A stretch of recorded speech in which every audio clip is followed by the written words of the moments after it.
નમસ્કાર મિત્રો, સ્વાગત છે તમારું અમારા વ્લોગની અંદર। તો મિત્રો ઘણા સમયથી કમેન્ટ આવતી હતી કે તમારા ઘરનું કામ કેટલે આવ્યું તે બતાવો, બરાબર છે। તો મિત્રો આજે વ્લોગની અંદર હું બતાવવાનો છું। તો ઘરનું કામ આપણે તમે ઉપર જોઈ શકો છો કે છત ઉપર પતરા નખાઈ ગયા છે એન્ડ પતરા કયા નખાયા છે એ પણ હું તમને આગળ કહું છું।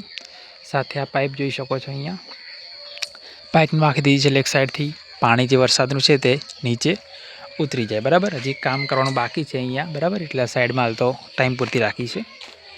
મિત્રો પતરા જોઈ શકો છો, ચેનલો પણ લગાવી દીધી છે આ રીતની। એન્ડ પતરાની વાત કરીએ તો મિત્રો ટાટા કંપનીના મેં પતરા લીધેલા છે, જેનો ભાવ અહીંયા મને 250 રૂપિયા હતો 1 ફૂટનો, બરાબર છે।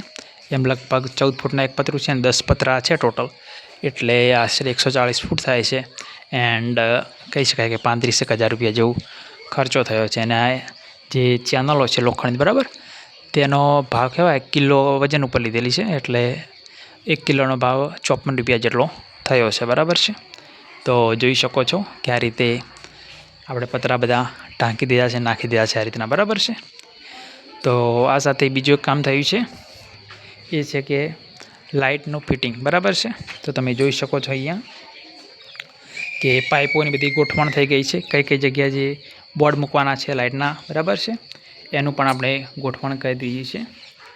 અહીંયા બોર્ડ આવશે તેની અંદર, પછી અહીંયા ઉપર લાઇટનું ગોઠવાનું છે, સાથે એક અહીંયા ચેનલ ઉપર પેલો પંખો આવી જશે અને એક અહીંયા ફેન આવશે, બરાબર। 2 પંખા નાખવાના છે કારણ કે રૂમનો સાઇઝ બહુ જ મોટી છે, બરાબર।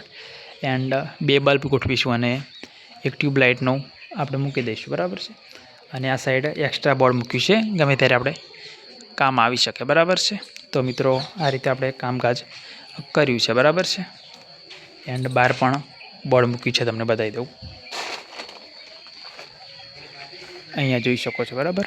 એન્ડ જે શું કહેવાય કે લાઇટ લેવાની છે તે નીચે કંઈ પોઈન્ટ મૂક્યો નહોતો આપણે પહેલાં તાબુ બનાવી ત્યારે, પણ અહીંયા હોલ પાડીને લેવાનું છે, અહીંયાથી જોઈ શકો છો, બરાબર।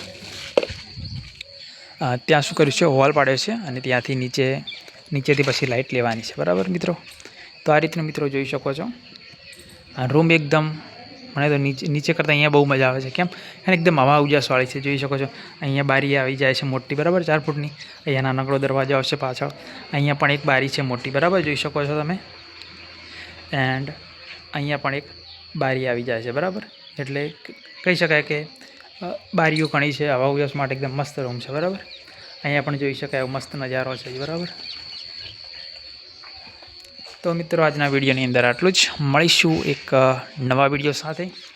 જો તમને અમારો વિડીયો ગમ્યો હોય તો લાઈક કરો, તમારા મિત્ર વર્ગમાં શેર કરો, એન્ડ ચેનલ ઉપર નવા હોય તો જરૂરથી અમારી આ યુટ્યુબ ચેનલને સબસ્ક્રાઈબ કરીઓ, જેથી આ રીતના તમને વ્લોગ મળતા રહે।